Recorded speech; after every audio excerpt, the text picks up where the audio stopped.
সুপ্রিয় দর্শক, everyday life and nature চ্যানেলে আপনাদেরকে আবারও স্বাগত। দর্শক, চা প্রেমীদের জন্য আজকের এই ভিডিওটি অত্যন্ত গুরুত্বপূর্ণ হতে চলেছে। চা আমাদের জীবনের একটি অংশ হয়ে উঠেছে। সকালে দিন শুরু হোক বা বিকেলের ক্লান্তি কাটানো, এক কাপ চা যেন সব সমস্যার সমাধান।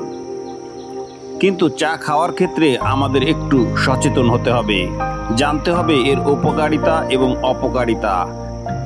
তাই আজকের ভিডিওতে আমরা জানবো সব ধরনের চা, লাল চা, গ্রিন টি, পুদিনা চা বা সাধারণ দুধ চা, এগুলো স্বাস্থ্যগত উপকারিতা এবং কোন চা খেলে স্বাস্থ্য ঝুঁকি হতে পারে সেগুলো।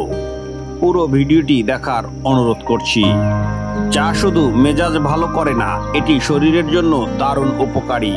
নিয়মিত চা খাওয়ায় স্ট্রেস কমাতে সাহায্য করে, মেটাবলিজম বাড়ায়, ডায়াবেটিস নিয়ন্ত্রণে সাহায্য করে, হৃদরোগের ঝুঁকি কমাতে পারে। তবে চা বেশি খাওয়া ঠিক নয়। লাল চা বা ব্ল্যাক টি খেতে খুবই জনপ্রিয়। এটি শরীরের টক্সিন দূর করতে সাহায্য করে, ওজন কমাতে উপকারী, হার্টের স্বাস্থ্য ভালো রাখে। তবে বেশি খেলে গ্যাস্ট্রিকের সমস্যা দেখা দিতে পারে। পুদিনা চা শুধু সতেজতাই আনে না, এর আরও অনেক উপকারিতা রয়েছে। যেমন হজমে সহায়তা করে, মাথা ব্যথা ও মাইগ্রেন কমাতে সাহায্য করে, ঠান্ডা কাশি দূর করতে দারুণ কার্যকর। তবে এটি খুব বেশি খেলে রক্তচাপ কমে যেতে পারে। গ্রিন টি বর্তমান সময়ে সবচেয়ে জনপ্রিয় স্বাস্থ্যকর পানীয়। এটি ওজন কমাতে অত্যন্ত সহায়ক, ত্বক উজ্জ্বল রাখে, রোগ প্রতিরোধ ক্ষমতা বাড়ায়। তবে খালি পেটে এটি খাওয়া এড়িয়ে চলুন। তুলসী চা, লেবু চা, মশলা চা, এগুলো অনেক জনপ্রিয়। তুলসী চা রোগ প্রতিরোধ ক্ষমতা বৃদ্ধি করে, লেবু চা শরীরকে ডিটক্স করতে সাহায্য করে, মশলা চা শীতের সময় শরীর গরম রাখতে কার্যকর।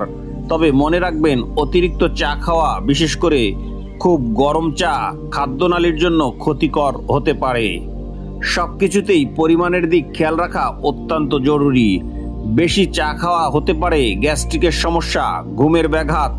কফি বা চা অতিরিক্ত ক্যাফেইন রক্তচাপ বাড়াতে সাহায্য করে। তাই দিনে 2 থেকে 3 কাপের বেশি চা না খাওয়াই ভালো। দর্শক, চায়ে চিনি খাওয়াটা অনেকটাই ক্ষতিকর। প্রিয় দর্শক, চা খাওয়া আমাদের জীবনে যেমন আনন্দের, ঠিক তেমনি সঠিক নিয়ম মেনে না খেলে এটি স্বাস্থ্য ঝুঁকি বাড়াতে পারে। আশা করি আজকের ভিডিওটি আপনার কাজে লাগবে। যদি ভালো লাগে তাহলে লাইক করুন, কমেন্ট করুন। সেই সাথে এ ধরনের তথ্যমূলক ভিডিও পেতে আমাদের চ্যানেলটি সাবস্ক্রাইব করে আমাদের পাশেই থাকবেন। ধন্যবাদ সবাইকে। আসসালামু আলাইকুম।